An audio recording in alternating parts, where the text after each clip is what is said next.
ഇതാക്കിയെടുക്കുക. അതിലേക്ക് സവാള ഇട്ട് കുഞ്ഞുള്ളിയാണ് വേണ്ടത്, പക്ഷെ കുഞ്ഞുള്ളി ഇതില്ലാത്തതുകൊണ്ട് സവാള ഇത് നന്നായിട്ടൊന്ന് വഴറ്റിയെടുക്കുക. ആ ഒരു ഉള്ളീൻ്റെ പച്ചമണം മാറുന്നത് വരെ ഒന്ന് വഴറ്റുക. നല്ല ടേസ്റ്റ് ആയിരിക്കും കേട്ടോ. വേറെ ഒരു കറിയും വേണ്ട, നമുക്കിത് മാത്രം മതി. കുട്ടികൾക്കെല്ലാം ഭയങ്കര ഇഷ്ടമാണ്. പക്ഷേ ചെറിയ കുഞ്ഞു കുട്ടികൾക്ക് ഇത് കുറച്ച് എരിവുണ്ടാവും. കുഞ്ഞു കുട്ടികൾ കഴിക്കുമോ എന്നുള്ളത്, വലിയ എരിവുണ്ടെങ്കിൽ ഒരു 1-2 മുളക് കുറച്ചിട്ടാൽ മതി. നല്ല വേറെ ഒരു കറിയും വേണ്ട, എന്താ ടേസ്റ്റ് അറിയാം. നമ്മളിങ്ങനെ യൂട്യൂബിൽ കണ്ടിട്ട് പരീക്ഷിച്ച് നോക്കുക.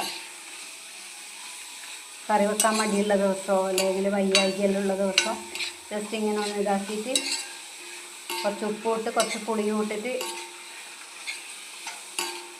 മിക്സിയിലൊന്ന് അടിച്ചെടുത്താൽ നല്ല സൂപ്പർ നമ്മളെ ചമ്മന്തി റെഡി. കഴുകി വെച്ച ഒരു കഷ്ണം പുളി ഇട്ട് കൊടുക്കാം. പിന്നെ കുറച്ച് ഉപ്പും ഉപ്പ് ഇട്ട് കൊടുക്കുന്നുണ്ട്.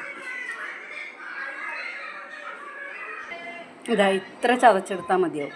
വേണമെങ്കിൽ കുറച്ചുകൂടി ഇറക്കാം, ഞാൻ ഇത്ര ഇറക്കും. പക്ഷേ എന്താ ടേസ്റ്റ് അറിയോ. ചോറും ബീട്രൂട്ട് വറവും അതിൻ്റെ കൂടെ ഈ ഒരു ചമ്മന്തിയും കൂടി ഉണ്ടെങ്കിൽ വേറൊന്നും വേണ്ട, സൂപ്പറാണ്.